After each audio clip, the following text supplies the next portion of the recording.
Hey now you gotta be guessing a move and a check in a beat and a come to the move and watch us go wild, yeah. Hey how you talking talk to me guys and talk to me girls and now you gotta move your body. మొన్నటి వరకు ఈస్ను బాబు ఒకనే అనుకుంటే ఇప్పుడు family మొత్తం రంగంలో దిగిపోయింది. ఇంకానేమో లచ్చక్క రాలేదు, లేకపోతే cinema ఇంకే రేంజ్ లో ఉండేదు. అయ్యి బాబోయ్ తలుచుకుంటేనే చాలా భయంకరంగా ఉంది. గోల్మాల్ స్టోరీ కొనుక్కున్నాడు మొత్తం యాస్టీస్ దింపేయచ్చు కదా. ఫస్ట్ హాఫ్ లో మొత్తం స్టోరీ అంతా ఎక్కించి సెకండ్ హాఫ్ ఎడుగు మళ్ళీ ఏమనంటే మహాభారతంలోని విరాట పర్వం తీసినట్టు పెద్ద బిల్డప్ ఒకటి. ఇది విరాట పర్వం కాదు, వల్గారిటీ పర్వం.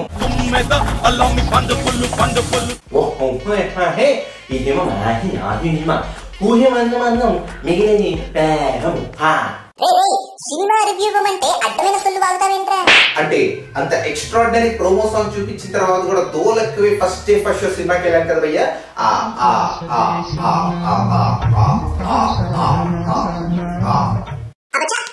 ఇప్పుడు నీ ఓవర్ యాక్షన్ ఆపి మర్యాద రివ్యూ స్టార్ట్ చేయకపోతే నీకు ఉంటదిరా.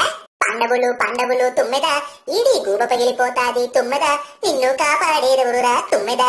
అప్పు టామ్ బయ్య నుంచి అంత మంచి వార్నింగ్ వచ్చిన తర్వాత ఇంకెందుకు ఆగుతాము. Okay next start. పండబులు తుమ్మెద రివ్యూ.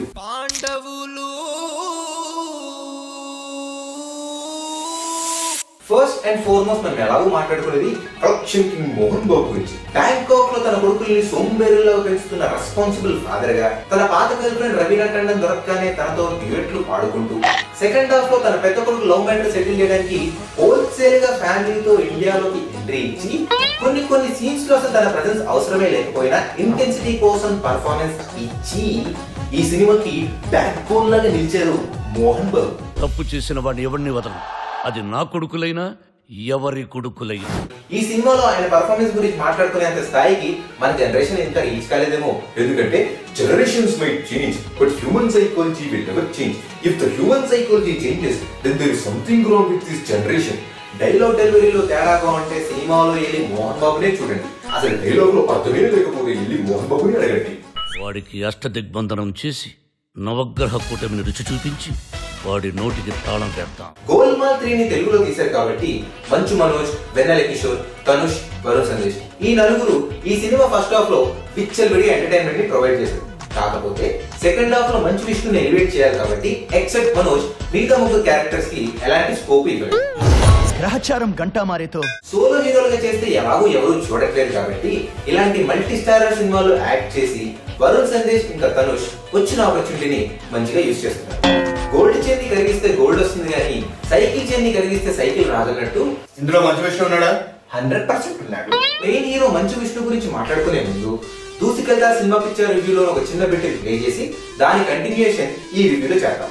ఈ స్టోరీలు అన్నింటిలో మంచు విష్ణు ఎక్కడ ఉన్నాడు? ప్రాబ్లం ఉన్న ప్రతి ఫ్యామిలీని వెతికి మరీ పట్టుకుని నేనున్నాను అని ఆ ఫ్యామిలీస్ కి ప్రాబ్లమ్స్ అన్ని సాల్వ్ చేసే క్యారెక్టరే marvellous 6.3 feet actor Manchu Vishnu. అంటే రేపు పొద్దున ఏమన్నా ఫ్యామిలీ ప్రాబ్లం వస్తే మళ్ళీ దాని మీద కూడా సినిమా వచ్చేస్తుందా? ఆబ్వియస్ గా వచ్చేస్తుంది. దాంట్లో కూడా మంచు విష్ణు డెఫినెట్ గా ఉంటాడు. మంచు విష్ణు రొటీన్ ఫ్యామిలీ సినిమాల్లో హీరోయిన్ కి 4 పాటలు, 3 రొమాంటిక్ సీన్లు, 2 సెంటిమెంట్ సీన్లతో పాటు తన ఫ్యామిలీకి ప్రాబ్లం ఉంటే తప్ప హీరో క్యారెక్టర్ కి స్కోప్ ఉండదు. కాబట్టి ఈ సినిమాలో యాక్ట్ చేసిన హీరోయిన్ హన్సిక ఇంకా మంచు విష్ణు వాళ్ళ క్యారెక్టర్స్ ని బాగానే జస్టిఫై చేశారు. ఈ సొసైటీలో వీళ్ళకి విలువ ఉన్నట్టు చరిత్రలోనే చెప్పలేదు. ఫస్ట్ హాఫ్ లో మంచి పాత్ర పోషించిన రవీనా టండన్ సెకండ్ హాఫ్ వచ్చేసరికి మాత్రం తన రోల్ ఇంపార్టెన్స్ డ్రాస్టిక్ గా పడిపోతుంది. అండ్ మనోజ్ ఎలాగో హీరో కాబట్టి మనోజ్ ఒక హీరోయిన్ ఖచ్చితంగా ఉండాలి కాబట్టి ఒక పాటలోను 2 సీన్స్ లోను ట్రెండ్ తని ఇరికిచ్చేసింది. దీని అమ్మ జీవితం. స్టార్ క్యాస్ట్ ఎంతమంది ఉంటే వాళ్ళ గురించి నేను ఎంతసేపు మాట్లాడితే ఇప్పుడు కమిడియన్స్ గురించి ఎప్పుడు మాట్లాడాలి, క్యారెక్టర్ ఆర్టిస్ట్ గురించి ఎప్పుడు మాట్లాడాలి? చిచ్చి మాట్లాడి అలసిపోయావా? సినిమాలో యాక్ట్ చేసిన వీళ్ళందరికీ లేని ప్రాబ్లం నీకెందుకురా? దమ్ముంటే ఇది పెంచరా నువ్వు, తెలుస్తుంది. బ్రహ్మానందం గురించి మనకు తెలిసిందే కదయ్యా. అందరి మధ్యలో ఎదవవుతూ సెకండ్ హాఫ్ లో కామెడీని క్యారీ చేశాడు. ఇంక ఈ సినిమాని డైరెక్ట్ చేసిన శ్రీవాస్ చాలా క్లియర్ గా ఎలాంటి రిస్క్ తీసుకోకుండా ఎంటర్టైన్మెంట్ కి ఎక్కువ ఇంపార్టెన్స్ ఇస్తూ ఇంకొక రొటీన్ ఫ్యామిలీ ఎంటర్టైనర్ ని మన ముందు ప్రజెంట్ చేశాడు. డైరెక్షన్ అబ్బా అని మనల్ని ఆశ్చర్యపరచకపోయినా గోల్మాల్ 3 సినిమాలోని సీన్స్ ని యాజ్ ఇట్ ఈజ్ గా దించడంలో మాత్రం తన కష్టాన్ని బాగా చూపించాడు. డాక్టర్ నారాయణ, రఘుబాబు, అలీ, ఎంఎస్ నారాయణ, తెలంగాణ శకుతల ఏదో సినిమాలో ఉండాలి కదా అని ఉన్నారంటే సినిమా మ్యూజిక్ ఇచ్చిన అచ్చు ఇంకా బప్పులేరి అంత ఎంటర్టైనింగ్ ట్యూన్స్ ఇవ్వలేకపోయినా సినిమాలో కూర్చున్న ఆడియన్స్ కోసం మాత్రం ఓ మంచి ట్యూన్ కట్టారు. అదే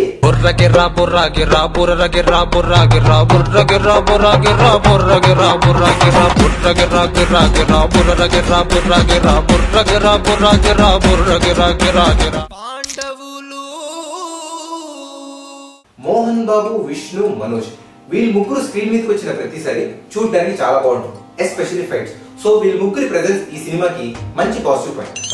ఫస్ట్ హాఫ్ లో ఉన్న గోల్మాల్ 3 కామెడీని మనం బాగా ఎంజాయ్ చేయొచ్చు. ఆబ్వియస్లీ సెకండ్ హాఫ్ లో బ్రహ్మానందం ఉన్నాడు కాబట్టి ఈ సినిమాకి ఆయన కూడా పాజిటివ్ పాయింట్. సినిమా అయిపోయిన తర్వాత టైటిల్స్ పడే టైంకి జస్ట్ 2 seconds ఇలా వచ్చి అలా వెళ్ళిపోయే మంచు లక్ష్మి గారి స్పెషల్ అపీరియన్స్ ఈ సినిమాకి biggest positive point. What are you talking? She gave an Oscar level special appearance, you know. సినిమాలోని సెకండ్ హాఫ్ చాలా చిరాగ్గా ఉంటుంది భయ్య, ఎందుకంటే too many characters and predictable story. పొర్రపాటున కూడా సెకండ్ హాఫ్ ని మహాభారతంలోని విరాట పర్వంతో కంపేర్ చేయకండి భయ్య. క్యారెక్టర్ లో వర్సటాలిటీ కోసం మంచి మనసు లేడీ గెటప్ వేయడంలో మీనింగ్ ఉన్నా, ఒకప్పుడు నరేష్ రాజేంద్ర ప్రసాద్ లేడీ గెటప్ తో ఎలాంటి పర్ఫార్మెన్స్ ఇచ్చారో అలాంటి పర్ఫార్మెన్స్ ని మ్యాచ్ అవ్వడానికి మాక్సిమం ట్రై చేసినా కూడా కొన్ని వల్గర్ సీన్స్ వల్ల మనోజ్ లేడీ గెటప్ ని చూడడానికి మనకు చాలా ఇబ్బంది అనిపిస్తుంది. కామెడీ క్రియేట్ చేస్తున్నామేమో అని వాళ్ళు అనుకున్నా కూడా మనకు మాత్రం బాగా శృతి మించినట్టు అనిపిస్తుంది. సినిమాలోని పాటలు, అందులో ఉన్న డాన్సులు సినిమాకి biggest negative point. Of course Manchu Manoj ఇంకా మోహన్ బాబు పాటలు తప్పితే. ఫస్ట్ హాఫ్ శృతి, సెకండ్ హాఫ్ కామెడీ కత్తి. Nice performance by Mohan Babu, Manoj. Overall గా డీసెంట్ ఫ్యామిలీ ఎంటర్టైనర్. మైండ్ గిరగిరా తిరిగింది భయ్య. టాబ్లెట్ వేసుకోవాలనే విషయం కూడా మర్చిపోయాను. అందరూ కలిసి మరీ చూపిస్తున్నారు విశ్వరూపం. రియల్ మల్టీ స్టారర్ మూవీ, కాకపోతే సినిమాకి వెళ్తే అన్ని స్టార్సే కనిపిస్తున్నాయి. ఈ కమెంట్ మాత్రం స్పెసిఫిక్ గా భయ్య సినిమా గురించి రాయకపోయినా 52 likes వచ్చాయి కాబట్టి చదువుతున్నాము. బీజేపీని తెలుగులో భాజపా అన్నట్టు, తెలుగుదేశం పార్టీని తెదేపా అన్నట్టు, పాండవులు 9 సినిమాని పాపాతు అన్నట్టు బాగుంటున్నావు భయ్య. మోహన్ బాబు, మనోజ్ ఇచ్చిన హిలేరియస్ పర్ఫార్మెన్సెస్ కి, సినిమాలో ఉన్న కమెడియన్స్ అందరూ పండించిన కామెడీకి, కొత్తగా లేకపోయినా మరీ అంత చెత్తగా లేని ఈ ఎంటర్టైన్మెంట్ కి మేమిచ్చే సినిమా పిచ్చ పర్సెంటేజ్ 45%. ఈ సినిమా చూసిన తర్వాత ఫైనల్ గా నేను చెప్పేది ఏంటంటే, విష్ణు సినిమాలో స్టోరీలు ఎలాగూ మారవు అని మనకు అర్థమైంది కాబట్టి హిందీయే కాకుండా తమిళ, మలయాళం, కన్నడ, ఒరియా, బెంగాలీ లాంగ్వేజెస్ లో ఉన్న ఫ్యామిలీ సినిమాలను తీసుకొని ఆ స్టోరీలలో బ్రహ్మానందాన్ని పెట్టి సినిమాలుగా తీస్తే చూసేవాళ్ళు చూస్తారు. మన తోక్షర్ కి మోహన్ బాబు కూడా కొన్ని మంచి క్యారెక్టర్స్ వేస్తూ తన ఫ్యామిలీ సినిమాలే కాకుండా వేరే సినిమాల్లో కూడా యాక్ట్ చేస్తే చూడాలనుంది భయ్య. లాంగ్ ఏగో యమదొంగ సినిమాలో యమధర్మరాజు క్యారెక్టర్ లాగా. And everybody in the club say Ummeda, allow me Pandapullu, are you ready? Ummeda, are you ready? Ummeda,